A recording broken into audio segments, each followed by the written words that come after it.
እንደው ወቅታዊ ካልክ ከሱ በፊት አሁን እንደው በጣም የሚያሳዝን ነው የዶክተር አብይ አገዛዝ ከመጣ በጣም ሳናቀው እንትናችን ሁሉ እየተቀየረ ሄዷልና አሁን ድሮ አንድ ጋዜጠኛ ወይም አንድ የፖለቲካ ሰው ሲታሰር እንኳን በጣም ብዙ ጩኸት ነበር የሚጮኸውና አሁን ስለ እስረኞች መጮህ አለመቻል ብቻ ሳይሆን ስለሚገደሉ ሰዎች ራሱ መጮህ ያቆምንበት ሁኔታ ተፈጥሯልና ምናልባት ተከታትለህ እንደሆነ አላውቅም በትናንትናው ዕለት ጎጃም ውስጥ ጂጋ የምትባል ከተማ ወደ 21 የሚሆኑ ሲቪሊያን ሰዎች ተረሽነዋል የሚል ዜና በጣም በሰፊው እየተሰራጨ ነው። ከዛም በፊት ባህር ዳር ላይ ተመሳሳይ ሁኔታ ታየ ተብሎ ነበረ። ይሄኛው በጣም የባንክ ሰራተኞች መምህራን ከመጠጥ ቤት ነው ከመዝናኛ ቤት አውጥተው በር ላይ ተረሸኑ የሚል በጣም አስደንጋጭ የሆነ ዜና ተነግሯልና ሪሊ አንዱ ዶክተር አብይ ወደ ስልጣን ከመጣ በኋላ በቃ ሁሉን ነገር እንድንለማመደው ነው የሆነውና እንደው በቃ መጮህም አቁመናልና እንዲህ አይነት በጣም አሰቃቂ ነው። ትክክል ነው። ልክ ነው። በጣም የሚያሳዝን ነው በእውነት እና እስረኞችም ታውቃለህ ከመቼውም ጊዜ በላይ አሁን እስር ቤት ያሉ ፖለቲከኞች ጋዜጠኞች በአሁኑ ጊዜ ነው ያሉት ግን ያን ያህል ብዙ የሚጮህላቸው የሚታገልላቸው ኃይል የለም እንረሳቸዋለን ከዛም አልፈን በጣም በግፍ እየተጨፈጨፉ ያሉ ሲቪሊያን ሰዎች የየቀን ዜና ሆኗል በአሰቃቂ ሁኔታ የዛ አይነት ሁኔታ በተለይ አማራ ክልል አሁን በጣም በከፍተኛ ደረጃ ተበራክቶ በየቀኑ ዜና እየተሰራ ነው እና አሁን ይሄ ጂጋ የሚባል ቦታ በጣም አሰቃቂ የሆነ ግድያ ነው ተፈጸመ የሚባለውና እንግዲህ የቁጥሩ ጉዳይ ምናልባት ማጣራት የበለጠ ሊጠይቅ ይችላል እኔ እንደሰማሁትኝ 21 የሚሆኑ ሲቪሊያን የባንክ ሰራተኞች እና መምህራን ናቸው የሚል ነው እና ይሄ እጅግ በጣም የሚያሳዝን ነው እና መቼም ለቤተሰቦቻቸው መጽናናትን ቢያንስ መመኘት ያለብን ይመስለኛል እና እንደው ሌሎች ሚዲያዎችም እንደዚህ አይነት በፐብሊክ እንትን ላይ የምንንቀሳቀስ ሰዎች እንደው ይሄን ነገር መለማመዱን እንደው ቆም ብለን ብናየው ባንለምደው በጣም ጥሩ ነው እላለሁኝ። አሁን ያነሳው ኮፓፕ ማድረግ በጣም ከባድም ቢሆን ግን እየተከታተሉ ማንሳት በጣም አስፈላጊ ነው። ሰው ነው ከሁሉም በላይ ዋጋ የነገር ሁሉ መነሻ መድረሻ መሆን ያለበት ሰው ነው። በጣም ጥሩ ነው ማንሳትህ እና እኔም ይሄንን ግድያ አንኢኩቮካሊ ማውገዝ ነው እፈልጋለሁኝ። በጣም በጣም የተነወረ ተግባር ነው። ከዚህ ቀደም የፈለገውን ያህል ጊዜ ቢፈጸም የመጀመሪያ የተፈጸመውን ያክል የተወገዘ የተነወረ ነው። በጣም አሳፋሪ ነው እና እኔ አሁንም ሪሊ ማሳሰብ የምወደው እዚህ በዲያስፖራ ያለው የተቃውሞ እንቅስቃሴ ወይ በጸረ መንግስት እንቅስቃሴ ውስጥ ያለው ኃይል እነዚህ ነገሮች በዓለም አቀፍ መገናኛ ብዙኃን የሚዘገቡበትን መንገድ እንዲፈጠር ያስፈልጋል። እንቅስቃሴው እነዚህ ነገሮች አገዛዙ ሊቋቋማቸው የማይችላቸው ነገሮች ናቸው እና ማስተጋባት ያስፈልጋል እንዲታወቅ በኋላ ፍትህ እንዲያገኙ እኮ የተፈጸመው ግፍ አስቀድሞ መታወቅ አለበት እና መቀነስ የለበትም መለመድ የለበትም ያልከው በጣም በጣም በጣም ትክክል ነው እና አሁን ያነሳውን ነገር እንትኑን አላየሁትም ረቂቁን እንደዚሁ በዜና ሲነገር ነው ያዳመጥኩት በአንድ በኩል ያሳዝናል በአንድ በኩል ግን ጥሩ ነው ብዬ ነው የማስበው ቴዲ በቃ ስርዓቱ ምን አይነት ስርዓት እንደሆነ የበለጠ ለህዝቡ ግልጽ መሆን አለበት እና ራሱን ግልጽ እያደረገ ነው እስከምን ድረስ ሊሄድ እንደሚችል እና ምናልባት ይሄን ስርዓት ከመደገፍ ብቻ አይደለም መታገስ ዝም ብሎ ማየት ራሱ ወደፊት ምን ሊያመጣ እንደሚችል ህዝቡ ጥሩ ትምህርት ያገኘ ይመስለኛል በዚህ እና ይሄ በጣም በጣም እጅግ የሚገርም ነገር ነው እንግዲህ ብለህ ውጭ ሀገር የሚኖሩ ኢትዮጵያውያኖች አሁን በሚሊዮን የሚቆጠሩ ናቸው አሜሪካ አውሮፓ አፍሪካ በአብዛኛው አረብ ሀገር ያሉ ዜጎች ትንሽ ጉልበታቸውን ዕውቀታቸውን አፍስሰው ትንሽ ጥሪት ሲይዙ ኢትዮጵያ ሄደው ትንሽ ጎጆ ነው የሚቀልሱት ለራሳቸውም ኋላ መግቢያ ይሆነናል ብለው ለቤተሰቦቻቸው እና ይሄ የጥቂት ሰዎች ጉዳይ ሳይሆን የሚሊዮን ሰዎች ጉዳይ ነው ቀላል ነገር አይደለም እና ስለዚህ ትኩረቱን ባይዘው ዲያስፖራ ላይ ብቻ አይደለም ልደት። አይደለም ማንም ሰው በኢትዮጵያ ውስጥ ባለፉት 10 ዓመታት ወለሉ 5 ሚሊዮን ተደርጎ ማለት ነው ከ5 ሚሊዮን በላይ የሆነ ቤት መኪና ኦር ኤኒቲንግ ከ5 ሚሊዮን በላይ ከሆነ እና ምንጩ አልታወቀም ብሎ መንግስት ከከሰሰ ሪሲት ካላመጣህ እወርሳለሁ ነው እያለ ያለው። ይሄ ህጉ እስኪጸድቅ ባለው ነው። ህጉ ከጸደቀ በኋላ ደግሞ የ5 ሚሊዮን ገደቡም የለም። ማንኛውንም ዋጋ ያለውን ንብረት መንግስት ምንጩ አልታወቀም ብሎ ካለና ያ ባለቤቱ እንደዚህ ካለ መንገድ ነው ገንዘቡን ያገኘሁት ብሎ ማስረጃ ካላቀረበ ይወረሳል። እና እንዳልከው እያንዳንዱ ቤት እያንዳንዱ ዜጋ እያንዳንዱ ዋሌት ልትለው በምችል ደረጃ አፌክት የሚደረግበት ነገር ነው። አዎ በነገር ላይ አሁን እኮ ኢትዮጵያ ውስጥ እኮ ከ5 ሚሊዮን ብር በታች የሚያወጣ እኮ ቤት የለም። አንደኛ ሁሉንም የለም። ኦልሬዲ እኮ ኢንፍሌሽኑ ሄዶ 5 ሚሊዮን አሁን ምንም በጣም ተራ የሆነ ባዶ ቦታ ራሱ መግዛት የሚቻልበት እድልም የለም እና ሁሉንም የሚመለከት ነው። ግን ቴዲ ኢቭን በህጋዊ መንገድ ገንዘብ አግኝተው የሰሩ ሰዎች እንዲህ አይነት ህግ ስላልነበረ መረጃውንም ላይ ያስቀምጡ ይችላሉ።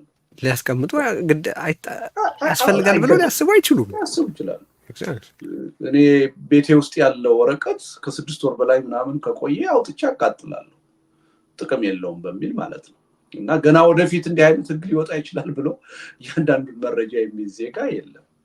ይሄ ማለት ምን መሰለ፣ በቃ እያንዳንዱ ቤት ይወረሳል እንደማለት ነው በተግባር ካየ ነው። ግን ያው ከጀርባው የታሰበ ሌላ አጀንዳ ስለሚኖር የፖለቲካ አጀንዳ ስላለ ተለይቶ የሚጠቃና የማይጠቃ ሊኖር ይችላል። ይሄ እንግዲህ ጉቦን በማስፋፋት አሁን ሀገሪቱ ውስጥ ያለውን ኮራፕሽን የበለጠ በማስፋፋት ረገድ ስርዓት አልበኝነትን በማዛመት ረገድ የሚያመጣውን ጣጣ እንግዲህ የምናየው ነው የሚሆነው። እኔ በአንድ በኩል በጣም የሚያሳዝን ነገር ነው፣ በሌላ በኩል ግን ሰየው የሚያስብል ነው። በቃ ካልገባን ይሄ መንግስት ይሄ ነው፣ ሁለመናችንን ይነጥቀናል። ንብረት የለም፣ ህይወት የለም፣ ሁለመናችንን የሚነጥቅ ስርዓት ነው፣ ልክ የሌለው ስርዓት ነው። ስለዚህ አንዳንድ ጊዜ አልገባው ያለ የህብረተሰብ ክፍል ካለ መንግስት በዚህ ቋንቋ ሲነግረው ሰየው ትላለ፣ ጥሩ ነው። እና ይሄ ምንም ዘረፋ ነው፣ ቅሚያ ነው። ይሄን ነው የሚያሳየኝ። እና የ1967ቱ የደርግ እኮ አዋጅ የተሻለ ነበር። አትሊስት የትርፍ ቤት አዋጅ ነው። ትርፍ ቦታና ትርፍ ቤት ነው፣ አንድ ቤት ትቶልህ ነው። ይሄ አዋጅ የሚተወው ነገር የለም። እና በጣም በተሳሳተ መንገድ በተለየ ሁኔታ ጥቅማችን ይከበራል ብላችሁ በዚህ መንግስት አገር ያድጋል እኛም እናድጋለን ብላችሁ የምትደግፉ ሰዎች ወይም ዝም ብላችሁ ተቀምጣችሁ የምታዩ ሰዎች እኔ ይሄ ትልቅ ትምህርት ይመስለኛል፣ ትልቅ መልእክት ይመስለኛል።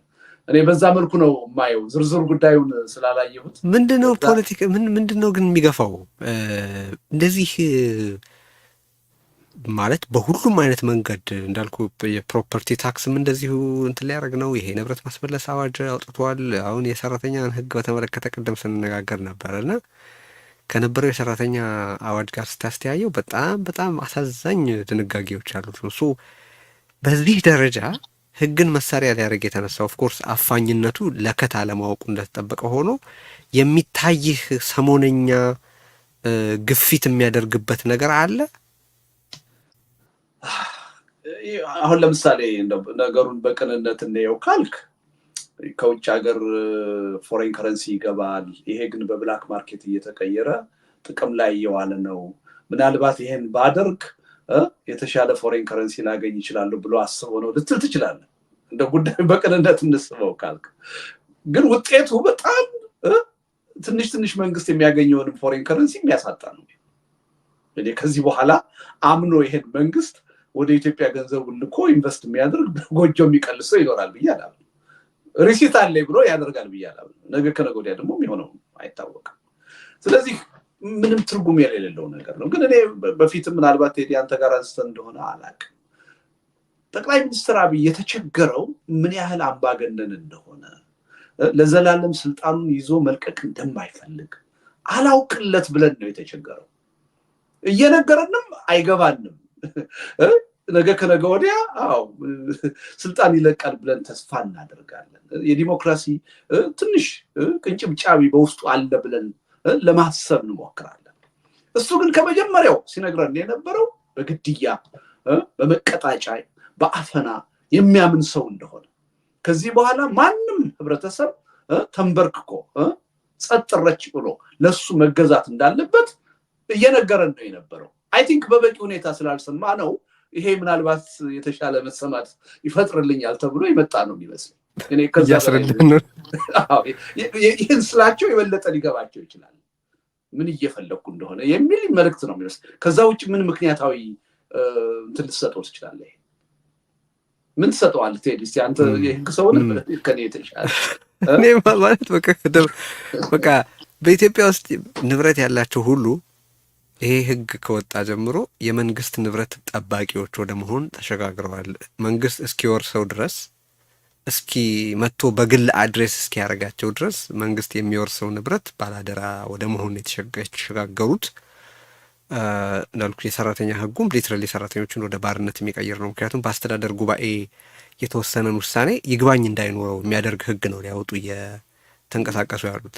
ማንኛውም ሰራተኛ ማንኛውም አሰሪ ሰራተኛውን በፈለገበት ቦታ በፈለገበት እርከን በፈለገበት ሙያ ማሰማራቱ ተገቢ ነው የሚል ህግ ነው እያወጡ ያሉት። ማለት በብዙ መልኩ ብታየው በቃ መብቶቹን እንትን የሚያደርግ ለአንድ ወር የነበረውን የማሳወቂያ ጊዜ ወደ 2 ወር የሚያደርግ ከዛ ደግሞ ለቀህ የምትሄድበትና የምትለቀው መስሪያ ቤት ተስማምተው ደግሞ ወደ 4 ወር ሊያደርጉት ይችላሉ።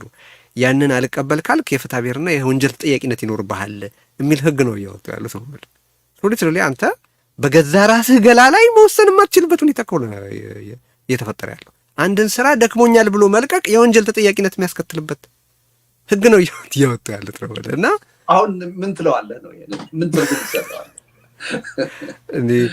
እኔ በጣም የዚህ የንብረት የምኑን ጦርነቱ በጣም ውድ እየሆነበት ስለመጣ ገንዘብ ለማግኘት አይገቡ ቦታ የመግባት ሙከራ አድርጌ ልረዳው እችላለሁ። እና ስኩዊዝ እያደረገው ነው፣ ሀገሩን እየጨመቀው ነው፣ የሌለውን ገንዘብ እንዲያመጣ እየጨመቀው። አሁን ቴዲ አንተ ባልከው ሎጂክ እንሂድና ወረሰበት ማን ይገዛዋል? ከየት ነው ያ ገንዘብ የሚመጣው? ይሄንም አሁን አንተ ያልከውን ኦብጀክቲቭ ይዞ ካደረገው አያዋጣም። እንደውም ጭራሽ ምንጩን እኮ ነው የሚያደርገው። ማን ቤት ይገዛል ከዚህ በኋላ? ልክ ነው። ነገ የሌለው ስርዓት ነው እና ይሄ ነገር ምን ቴዲ ታስታውሳለህ? የገንዘብ ለውጥ የብር ኖት ለውጥ በተደረገበት ጊዜ የተናገረውን ነገር እኮ ታስታውሳለህ? ከዚህ በላይ የሆነ ገንዘብ ካገኛችሁ ወርሳችሁ ለራሳችሁ አድርጉ እኮ ብሎ ተናግሯል። ከዚህ በላይ ነው ህገወጥነትን እኮ ማስፋፋት እኮ የለም ማለት ነው። በሙስና ገንዘብ ያገኛችሁ ሰዎች ኢንዱስትሪ ገንቡበት እኮ ነው። አዎ በቃ አንወስድባችሁም፣ ስረቁ ግን ብቻ ከሀገር አታውጡት ብሏል። ለእርስ በርስ የሚጋጭ ነገር ነው። አሁን ደግሞ ያመጣችሁበትን ምንጭ ማወቅ አለብኝ ደግሞ በጣም እና አንዱ እኮ ይሄ ነው የሚከብደው እኮ ቴዲ፣ የግድ ሆኖብን ነው እኮ አሁን በትችትም ጊዜያችን የምናጠፋው እንጂ ለትችትም እኮ የሚመጥን እኮ ስርዓት አይደለም። አሁን ምኑን እንዴ ብለን እንዘልቀዋለን አሁን እና ለዛ ነው አንዳንድ ጊዜ ሰየው ትላለህ። እስቲ ይሄ ተስፋ ላልቆረጡ ከዚህ መንግስት የሆነ ነገር ለሚጠብቁ ሰዎች ጥሩ መልእክት ነው። እንደው ምናልባት ይሄን ሰምተው ቢገባቸው ትላለህ። አንድ የመጨረሻ ይሄ የአስቸኳይ ጊዜ አዋጁ ስታተስ አሁን ምንድን ነው በአንተ እይታ? ጊዜው አብቅቷል፣ ግን ማብቃቱ በይፋ ዲክሌር አልተደረገም። ምንድነው የምታየው እዛ ጋር? ያን ለምን አደረጉ የሚለው የራሱ መልእክት ይኖረዋል። ግን አንድ የአስቸኳይ ጊዜ አዋጅ ያው በጊዜ ገደብ ነው የሚታወጀው። ከጊዜ ገደቡ በፊት ካልተራዘመ ያው እንደተነሳ የሚቆጠር ይመስለኛል። ግን እንደዚህ አይነት ስርዓት አልበኛ በሆነ መንግስት ተነሳ አልተነሳ ምን ትርጉም አለው? ትንሽ እንግዲህ እንደው ምናልባት አንዳንድ የሰብአዊ መብት ተሟጋቾች የውጭ መንግስታት ተወካዮችን በየእስር ቤቱ ሲዞሩ ፍርድ ቤት ያልቀረቡ እስረኞች ምናምን ሊገኙ ስለሚችሉ እነሱን ትንሽ ፈጠን ብሎ ወደ ፍርድ ቤት ለማቅረብ ምናምን ሊረዳ ይችላል። እኔ ከዛ በላይ ፋይዳ ያለው አይመስለኝም። ይሄ መንግስት አስቸኳይ ጊዜ አዋጅ አለ ብሎ ወይም የለም ብሎ ከማድረግ ወደኋላ የሚቆጠብበት ነገር ያለ አይመስለኝም። በአደባባይ በፀሐይ ከመዝናኛ ካፌ አውጥቶ 20 ሰው የሚረሽን መንግስት አስቸኳይ ጊዜ ኖረ አልኖረ ምን ትርጉም አለው? ይሄ እኮ አስቸኳይ ጊዜ አዋጁ ከተነሳ በኋላ በትናንትናው ዕለት እኮ የሆነ ነገር ጎጃም ውስጥ እና ምንም እኮ ትርጉም እኮ የለውም። ሀገሪቱ በአጠቃላይ በህግ አይደለም በስርዓት አይደለም እየተገዛች ያለችው። ህግና ስርዓት ከጠፋ የህግ የበላይነት ከጠፋ ቆይቷል። እና እንደውም አስቸኳይ ጊዜ አዋጅ እኮ ሲታወጅ ሌላ መደበኛ የሆነ አሰራር ያለ ያስመስላል አይደለም? ከሆነ ወደ ሆነ ሽግግር ያለ ይሆናል እና ማሳሳቻ ነው እንጂ ምንም ትርጉም የለው። የሰው ልጅ ያለምንም ህጋዊ ድጋፍ በአደባባይ የሚረሸን ከሆነ 1 ዓመት 2 ዓመት እስር ቤት ተጥሎ የት እንዳለ በማይታወቅበት ሁኔታ አስቸኳይ ጊዜ አዋጅ ታወጀ አልታወጀ ምንም ፋይዳ ያለው አይመስለኝም። አጠቃላይ ሀገሪቱ በህግ አይደለም እየተመራች ያለችው፣ በአንድ ፈላጭ ቆራጭ ህግ ስርዓት በማይገዛው ኃይል ነው እየተገዛ ያለችው እና ትርጉም የለውም። እኔ ይሄ ተራዘመ አልተራዘመ የሚለውም ብዙ